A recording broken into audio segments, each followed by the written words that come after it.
नमस्कार दोस्तों एक बार फिर एकनाथ शिंदे अपमानित हो गए हैं और अपमानित कुछ इस तरह से हुए हैं कि आप सोच भी नहीं सकते। आपको याद होगा दोस्तों, एकनाथ शिंदे ने एक मांग की थी। वो मांग ये थी कि विधान परिषद में सभापति की कुर्सी शिवसेना शिंदे गुट को मिल जाए, लेकिन ये कुर्सी उनको नहीं मिली दोस्तों। और हुआ क्या है वहां पर वो मैं आपको बताता हूं। दोस्तों, विधान परिषद के सभापति के लिए नॉमिनेशन था और इस नॉमिनेशन में हर किसी को लग रहा था कि ये कुर्सी तो शिंदे के खाते में जाएगी, क्योंकि मुख्यमंत्री वो बनाए नहीं गए, गृह विभाग उनको मिला नहीं, तो उनकी पार्टी में सीट चली जाएगी। विधान परिषद में तो कम से कम एकनाथ शिंदे का दबदबा होगा। लेकिन ये भी नहीं हुआ। भारतीय जनता पार्टी ने अपने नेता को विधान परिषद का सभापति बना दिया। विधान परिषद के सभापति के लिए नॉमिनेशन हुए दोस्तों। राम शिंदे जो धनगर समाज से आते हैं, उनका नामांकन कराया गया। और सबसे खास बात, सबसे दिलचस्प बात, इस नामांकन में देवेंद्र फडणवीस मौजूद थे, इस नामांकन में अजीत पवार मौजूद थे, लेकिन सरकार के दूसरे डिप्टी सीएम एकनाथ शिंदे इस नामांकन में नहीं पहुंचे। वो नहीं शामिल हुए इस नामांकन में। क्यों नहीं शामिल हुए राम शिंदे के नामांकन में? क्या एकनाथ शिंदे की काट भारतीय जनता पार्टी राम शिंदे के तौर पर निकाल रही है? दरअसल एकनाथ शिंदे ये चाहते थे कि उनकी पार्टी से किसी विधान परिषद के सदस्य को सभापति बनाया जाए, और इसके लिए नीलम गोरखे का नाम सबसे तेज था, सबसे आगे था। लेकिन नीलम गोरखे नामांकन नहीं कर सकी, भारतीय जनता पार्टी ने उनका साथ नहीं दिया, और राम शिंदे जो धनगर समाज से आते हैं, उनका नामांकन हुआ अजीत पवार और फडणवीस की मौजूदगी में। अघाड़ी की तरफ से भी कोई नॉमिनेशन नहीं था, कांग्रेस की तरफ से कोई नॉमिनेशन नहीं था, क्योंकि आमतौर पर दोस्तों ये माना जाता है कि विधान परिषद हो या विधानसभा हो, इसमें सभापति और अध्यक्ष की कुर्सी उसी को मिलती है जिसकी सरकार होती है, जो सत्ता में होता है। लेकिन अजीत पवार थे, फडणवीस थे और एकनाथ शिंदे नहीं थे। यह बड़ा सवाल है दोस्तों।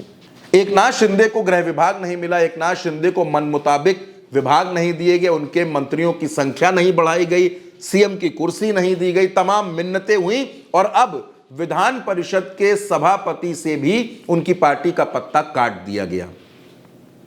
यानी एकनाथ शिंदे को लग रहा था कि शायद भारतीय जनता पार्टी यहां उनका सम्मान कर देगी, उनकी लाज बचा देगी दोस्तों, लेकिन यह भी नहीं हुआ।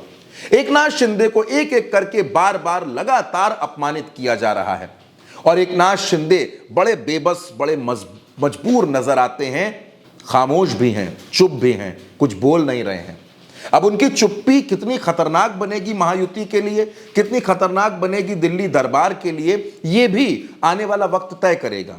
लेकिन दोस्तों, अगर एकनाथ शिंदे को सभापति की कुर्सी दे दी जाती, उनके किसी एमएलसी को बना दिया जाता, तो इसमें कोई बहुत बड़ा नुकसान नहीं था। लेकिन भारतीय जनता पार्टी है दोस्तों, ये कोई भी पद अपने पास से जाने नहीं देना चाहती। अब अगर एकनाथ शिंदे का अपमान हो रहा है, एकनाथ शिंदे का जो पद है, जो कद है, वो घटाया जा रहा है, तो अजीत पवार को इसमें कोई टेंशन नहीं, कोई तनाव नहीं, क्योंकि अजीत पवार तो दरअसल ये चाहते हैं कि सरकार में उनका कद शिंदे से मजबूत रहे, शिंदे से ऊपर रहे।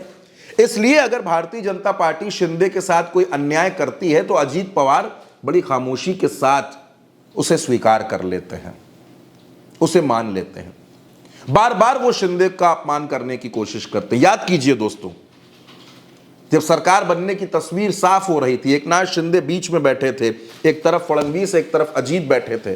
पत्रकारों ने सवाल पूछे तो अजीत पवार ने कहा कि इनका तो पता नहीं, लेकिन मैं शपथ जरूर लूंगा।